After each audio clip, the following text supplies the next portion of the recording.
La da lo, la da la da la da lo, la da lo. Sing it with me.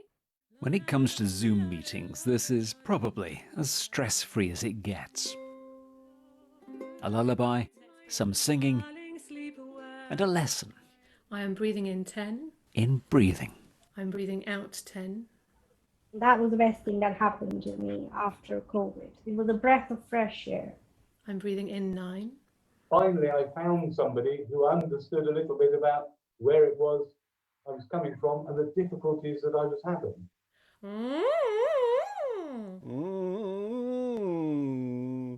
Wonderful. And this is what it's all about. These vocal exercises I'm being given to do are part of the Breathe programme. And taking me through my paces is Susie Zumpa from English National Opera, who has a vital area of expertise: breathing.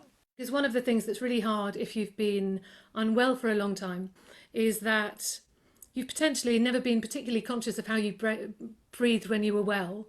Then it's been a struggle. And so getting back to what normal feels like when it isn't something that you are terribly conscious of remembering is already difficult. This was Richard Stenning back in March in intensive care. Honestly, the worst 36 hours of my life. I didn't know where I was. I was having huge problems with hallucinations and sweats and aching limbs. And since then, it's been tough. I suffered from chronic fatigue. I get completely wiped out. I'm pretty good in the mornings, okay in the evenings. The afternoons are terrible.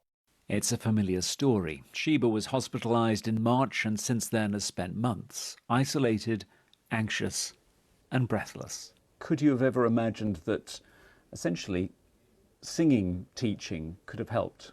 Not in my wildest dreams. No, not at all. Has it helped? I would suddenly wake up thinking I'm not getting enough oxygen in my lungs, and I didn't know what to do about it. Should I call 111? Should I call an ambulance? Am I going to have a heart attack? So it's that kind of anxiety.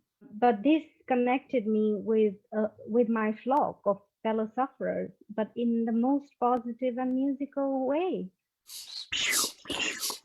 This pilot programme is now being extended to another 1,000 long COVID patients. The evidence so far suggests it's helping people recover faster. With use of the lullabies that calm the patients and with use of the exercises that they do in between the classes, we can see that people's breathing patterns are better, they're breathing deeper, they're using their diaphragms more, and they're calmer.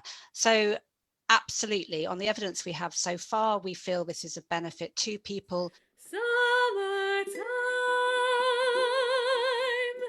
But it's also about more than breathing.